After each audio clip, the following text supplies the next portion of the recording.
This is a story about a camping trip that went horribly wrong. It's a chilling tale that still gives me nightmares whenever I think about it. I'll do my best to recount the events as they happened, but even now it feels like something out of a twisted night. It was a crisp autumn weekend when 5 of us decided to go camping in a remote forest. There was Alex, the unofficial leader of our group, Jamie, the planner who always brought the best gear, Mia, our quiet but brave, but we were young and thought we were invincible. We left off the mornings and chalked them up to old wives' tales, men and took them.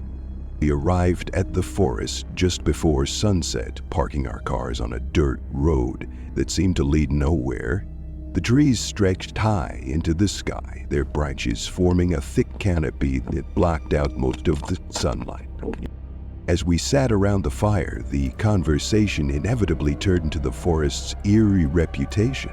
Alex shared a story he'd read online about hikers finding strange carvings on trees and hearing whispers late at night. Ryan laughed it off, saying it was probably just bored teenagers trying to scare people. I'll admit I felt uneasy, but around midnight, Alex decided to gather more firewood before we went to bed. He grabbed a flashlight and disappeared into the trees. 10 minutes passed, then 20. We started calling his name, but there was no response. At first, we thought he was messing with us. He had a habit of playing. We grabbed our flashlights and spread out to look for him.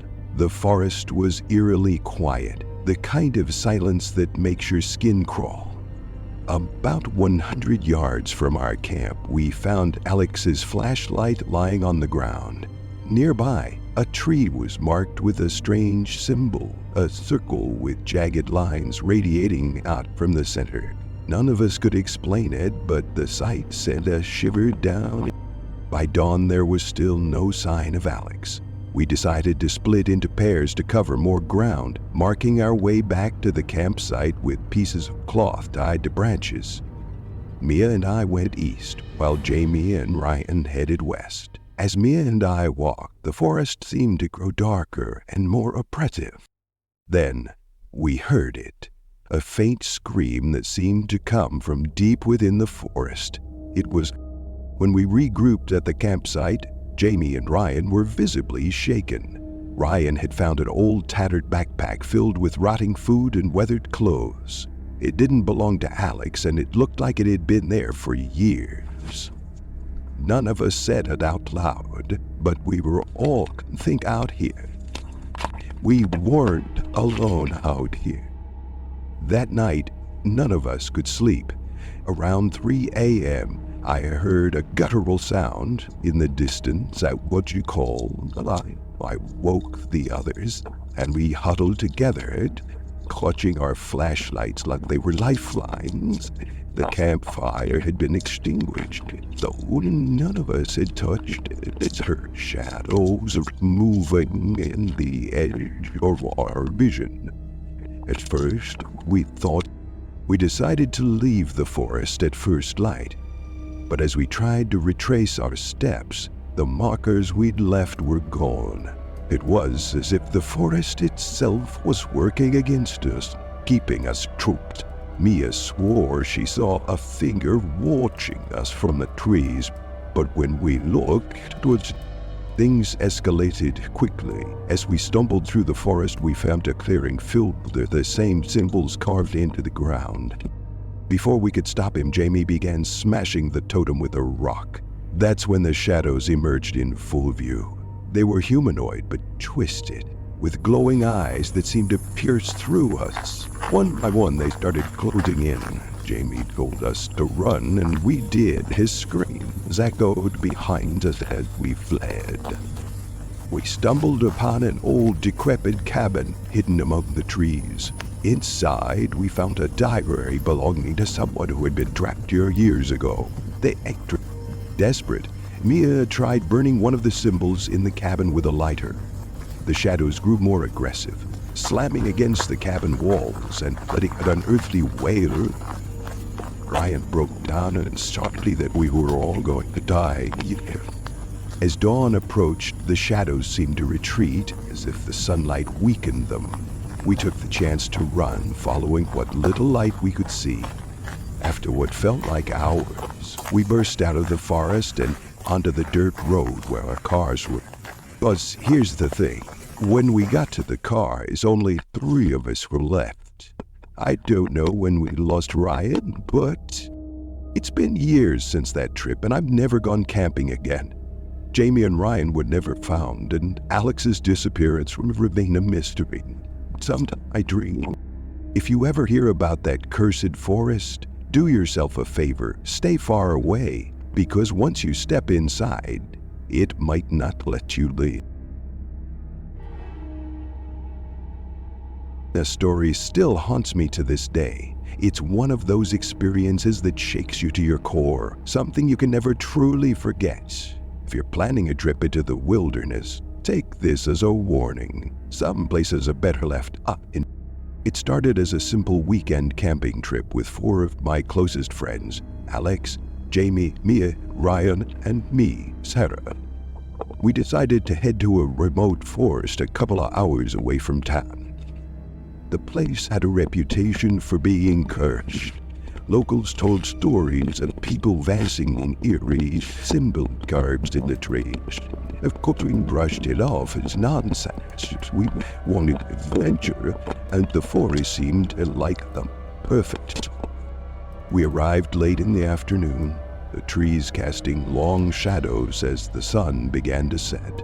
The air felt heavy, but we chalked it up to our nerves of the forest's eerie reputation. After hiking for a couple of miles, we found a clearing surrounded by towering trees. It seemed like a good spot to set up camp, so we pitched a tent and settled in for the night. As we sat around the fire, the stories began. Alex, always the storyteller, shared a particularly creepy tale he'd read online about this forest. He talked about hikers finding strange carving. Around midnight, Alex decided to gather more firewood. He grabbed a flashlight and disappeared into the trees. We didn't think much of it at first. He'd done this kind of thing before. 10 minutes passed, then 20. When he didn't come back, we started calling his name. The forest is dead silent. No rusting leaves, no animals, just an oppressed, suffocating quiet. We grabbed our flashlights and split up to look for him, staying within shouting distance of each other. Not far from the campsite, we found his flashlight lying on the ground near a tree. The tree had a strange symbol carved into it, a jagged circle with lines radiating. By dawn, there was still no sign of Alex. We decided to split into pairs to cover more ground. Mia and I went east, while Jimmy and Ryan headed west. We marked our way with strips of cloth tied to branches, hoping it would help us find our way back. As Mia and I walked, the forest seemed to close in around us. The trees were so dense that it felt like twilight, even though the sun was high in the sky. We found more of those symbols carved into the trees, each one more intricate than the last. When we regrouped to the campsite, Jamie and Ryan were visibly shaken. Ryan, I found an old tattered backpack filled with rotting food and weathered clothes. That night, none of us could sleep. Around 3 a.m., I woke up to a guttural sound coming from the trees. I shook the others awake and we huddled together, clutching our flashlights. The campfire had been extinguished, though other of us had ducked it. Then we saw them. Shadows moving. At first light, we decided to leave the forest. But when we tried to retrace our steps, the markers we left were gone. It was as if the forest had swallowed them. We wandered for hours, growing more desperate with each step. The symbols on the trees seemed to be guiding us in circles, always leading us back to the same spot. Then we found the clearing. It was square with those strange symbols, now carved into the ground. In the center stood a totem made of bones and scraps of clothing. Some of the fabric matched Alex's shirt. Jamie broke down, sobbing that we had to destroy the totem before we could stop him. He began smashing it with a... That's when the shadows came. They emerged from the trees, their glowing eyes fixated on us. They moved slowly at first, then with terrifying speed. Jamie screamed at us to run. We didn't argue. His screams echoed through the forest as we fled. We stumbled upon an old cabin, hidden among the trees. Inside, we found a diary belonging to someone who had been trapped here years ago. He had tried to set one of the symbols on fire, but it only seemed to anger the entities. They slammed against the cabin walls, their wails. After what felt like hours, we burst out of the forest and onto the dirt road where our cars were parked. But Ryan was gone. We didn't even notice when we'd lost him. We tried calling his phone, but there was no signal.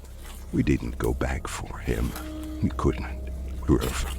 It's been years since that trip, and I've never gone camping again. Alex, Jamie, and Ryan are never found. If you ever hear about that cursed forest, do yourself a favor. Stay far away, because once you step inside, it might you'll...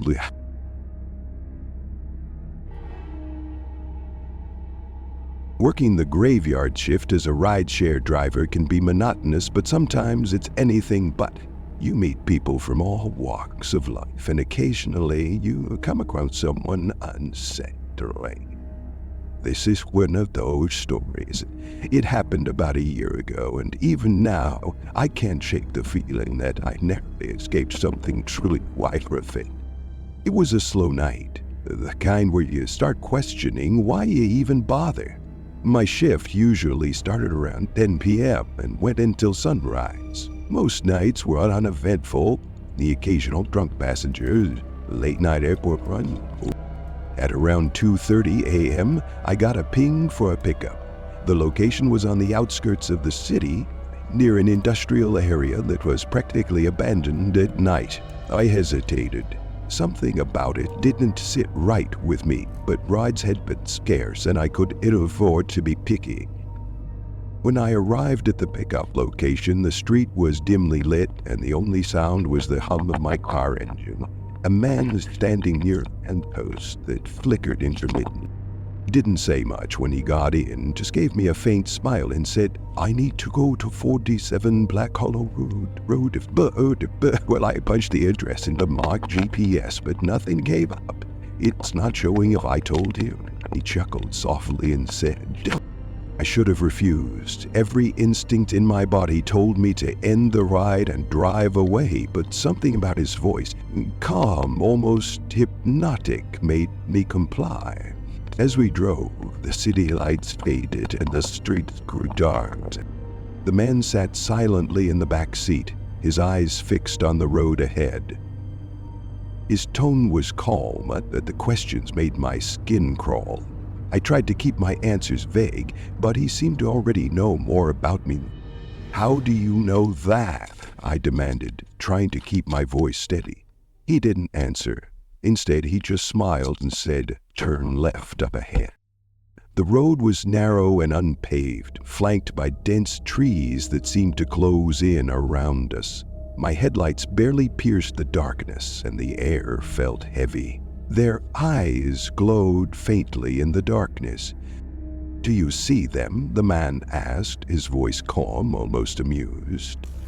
I didn't answer, gripping the wheel tighter, keeping my eyes on the road. "It's just curious," he added. I'd had enough. "Look, I don't know what's going on, but I'm ending this ride," I said, pulling the car to a stop. I turned around to face him, but he wasn't there. The back seat was empty. Panic set in. I looked around frantically, and then I heard it. I don't know why, but I started driving again. It was like I had no control over my actions. The figures on the side of the road were closer now, their glowing eyes exactly color. "Everyone has a destination," he said. "Yours is just ahead." The road ended abruptly in a clearing. The car stopped on its own, the engine sputtering and dying. The headlights illuminated a small, dilapidated house. "You've arrived," he said. I locked the doors, my heart pounding. But the figures began moving closer, their faces still obscured, but their eyes burning brighter. The man raised a hand and the car's engine roared back. "Drive," he said. If you... I didn't need to be told twice. I slammed on the gas, the car lurching forward and tearing through the figures. They didn't move or scream. They just dissolved into shadows as the car passed through them. The road reappeared, and I drove as fast as I could, not caring where it led, as long as it was away from that place. When I finally stopped, I was back in the city, parked in front of a convenience store. The clock on the dashboard read 5:17 a.m., but I had no memory of how I got there. My hands were shaking as I reached for my phone, but the rideshare app. The only proof that any of it had happened was a single coin sitting on the passenger seat. It was old, tarnished, and engraved with the same glowing eyes I'd seen in the forest. I quit driving that day. I've tried to move on, but sometimes, late at night, I'll catch a glimpse of glowing eyes.